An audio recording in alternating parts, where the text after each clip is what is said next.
what are the most important things to do if you're going through your mail at your desk and there is a letter from the OED? Okay, well, first thing is don't panic. Read the letter and the grievance, which will be attached to the letter, and figure out what it's all about.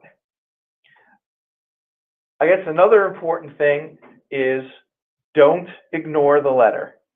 Many practitioners ignore the letter for a while because they don't want to face it, but you only have 30 days to respond, so you should move on it right away. And after you read the letter, then you should call someone like me. Seriously, you should get advice from someone experienced in responding to such letters, because there are pitfalls to be avoided in dealing with OED. Another important thing to remember is not to contact the grievant. At this point, they may be represented by an attorney. Also, you're bound to be emotional and say something you shouldn't. Another thing is you should be thorough in responding to the letter. You and your attorney, hopefully, should be thorough in responding to the letter. The more exculpatory evidence you can give OED, the more likely they will drop the investigation. And perhaps the most important thing to remember is do not make excuses to the OED.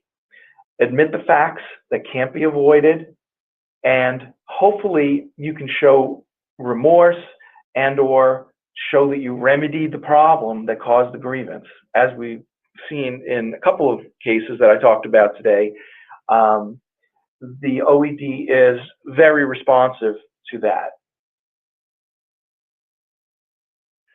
You've run through a whole lot of best practices. What are the most important ones? The top 2 or 3 things that you just can't do? Well, I think I would rather talk about the things, top 2 or 3 things that you should do to avoid malpractice.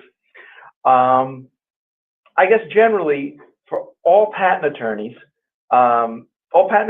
should have a good computerized docketing system that can docket all the due dates that they need to make them feel comfortable.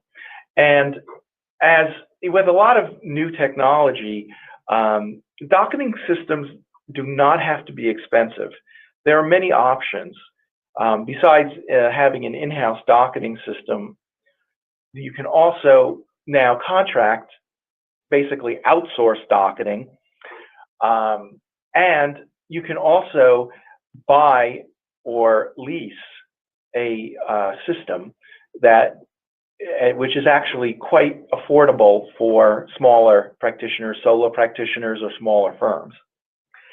Out of curiosity, Sure. Something just crossed my mind. With a lot of businesses, more and more of them moving to storing material in the cloud, does that add any particular risk?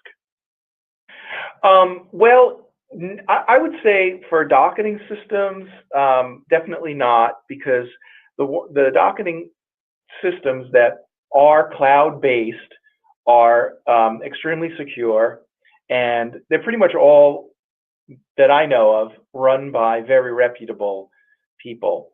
So that's really not, I don't think, too much of a problem. I think generally law firms, especially law firms of any size today, are very conscious of cybersecurity and are implementing more and more cyber measures, anti-cyber crime measures. So although this is definitely something everyone should be aware of, it's not an especially great problem, definitely not when it comes to docketing systems and document retention systems.